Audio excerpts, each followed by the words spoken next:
साथियों, इस समय देश अपनी आजादी के 75 वर्ष का पर्व मना रहा है। आजादी का अमृत महोत्सव गुलामी के लंबे कालखंड में असंख्य बलिदान देकर हमने ये आजादी हासिल की है। इस आजादी की रक्षा करने का दायित्व हम सभी हिंदुस्तानियों के सर पे है। हम सबकी जिम्मेवारी है। आजादी के अमृत काल में हमारे सामने नए लक्ष्य हैं, नए संकल्प हैं, नई चुनौतियां भी हैं। ऐसे महत्वपूर्ण कालखंड में आज का भारत अपनी शक्तियों को लेकर भी सजग है और अपने संसाधनों को लेकर भी।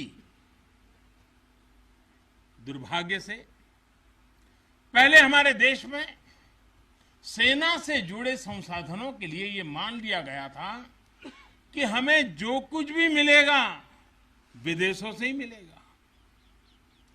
हमें टेक्नोलॉजी के मामले में झुकना पड़ता था, ज्यादा पैसे खर्च करने पड़ते थे। नए हथियार, नए उपकरण खरीदने होते थे तो प्रक्रिया सालों साल चलती रहती थी।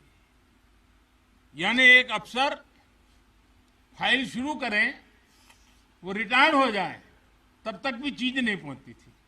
ऐसा ही कालखंड था।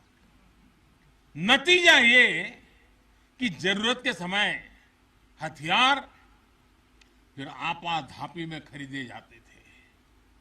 यहां तक कि स्पेयर पार्ट्स के लिए भी हम दूसरे देशों पर निर्भर रहते थे। साथियों, डिफेंस सेक्टर में आत्मनिर्भरता का संकल्प उन पुरानी स्थितियों को बदलने का एक सशक्त मार्ग है। देश के रक्षा खर्च के लिए जो बजट होता है, अब उसका करीब 65% देश के भीतर ही खरीदी पर खर्च हो रहा है। हमारे देश ये सब कर सकता है, करके दिखाया है। एक अभूतपूर्व कदम उठाते हुए अब भारत ने यह भी तय किया है कि 200 से ज्यादा साजो सामान और उपकरण अब देश के भीतर ही खरीदे जाएंगे। आत्मनिर्भर भारत का यही तो संकल्प है। अगले कुछ महीनों में इसमें और सामान जुड़ने वाले हैं। देश को आत्मनिर्भर बनाने वाली ये पॉजिटिव लिस्ट और लंबी हो जाएगी। इससे देश का डिफेंस सेक्टर मजबूत होगा, नए नए हथियारों उपकरणों के निर्माण के लिए निवेश बढ़ेगा। साथियों, आज हमारे देश के भीतर अर्जुन टैंक बन रहे हैं, तेजस जैसे अत्याधुनिक लाइट कॉम्पैक्ट एयरक्राफ्ट बन रहे हैं। अभी विजयादशमी के दिन 7 नई डिफेंस कंपनियों को भी राष्ट्र को समर्पित किया गया है। हमारी जो ऑर्डिनेंस फैक्ट्रीज थी, वो अब स्पेशलाइज्ड सेक्टर में आधुनिक रक्षा उपकरण बनाएगी। आज हमारा प्राइवेट सेक्टर भी राष्ट्र रक्षा के संकल्प का सारथी बन रहा है। हमारे कई नए डिफेंस स्टार्टअप्स आज अपना परचम लहरा रहे हैं। हमारे नौजवान 20, 22, 25 साल के नौजवान क्या क्या चीजें लेकर के आ रहे हैं, गर्व होता है।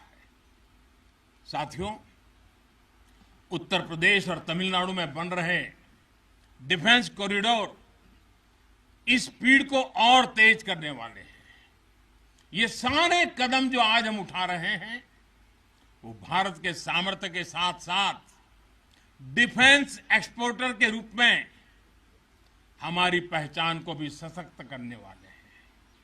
साथियों, हमारे शास्त्रों में कहा गया है, को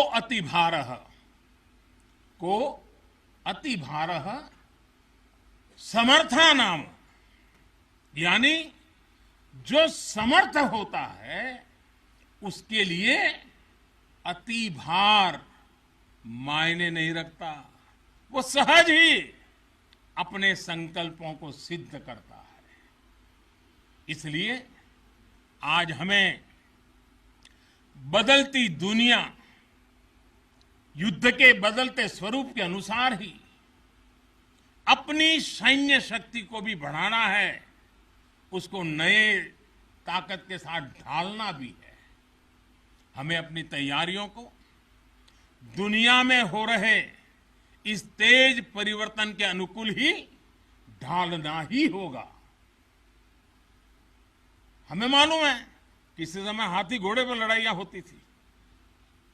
अब कोई सोच नहीं सकता हाथी घोड़े की लड़ाई, रूप बदल गया। पहले शायद युद्ध के रूप बदलने में दशकों लग जाते होंगे, शताब्दियां लग जाती होगी। आज तो सुबह एक तरीका होगा तो शाम को दूसरा तरीका होगा लड़ाई का। इतनी तेजी से टेक्नोलॉजी अपनी जगह बना रही है। आज की युद्ध कला सिर्फ ऑपरेशंस के तौर तरीकों तक ही सीमित नहीं है।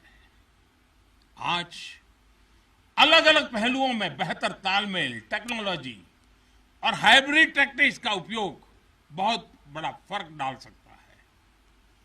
संगठित नेतृत्व एक्शन में बेहतर समन्वय आज बहुत जरूरी है। इसलिए बीते समय से हर स्तर पर लगातार रिफॉर्म्स किए जा रहे हैं। चीफ ऑफ डिफेंस स्टाफ की नियुक्ति हो या डिपार्टमेंट ऑफ मिलिट्री अफेयर्स का गठन, ये हमारी सैन्य शक्ति को बदलते समय के साथ कदम ताल करने में अहम रोल निभा रहे हैं। साथियों, आधुनिक बॉर्डर इंफ्रास्ट्रक्चर भी हमारी सैन्य ताकत को और मजबूत करने वाला है।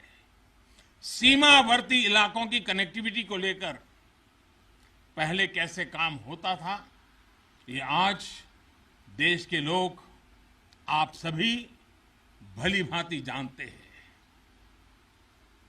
अब आज लद्दाख से लेकर के अरुणाचल प्रदेश तक, जैसलमेर से लेकर के अंडमान निकोबार द्वीप तक, हमारे बॉर्डर एरियाज में, हमारे समुद्री तट पर जहां सामान्य कनेक्टिविटी भी नहीं होती थी, वहां आधुनिक रोड, बड़े बड़े टनल्स, पूल और ऑप्टिकल फाइबर जैसे नेटवर्क बिछाए जा रहे हैं।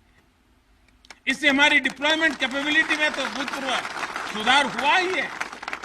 सैनिकों को भी अब बहुत अधिक सुविधा हो रही है।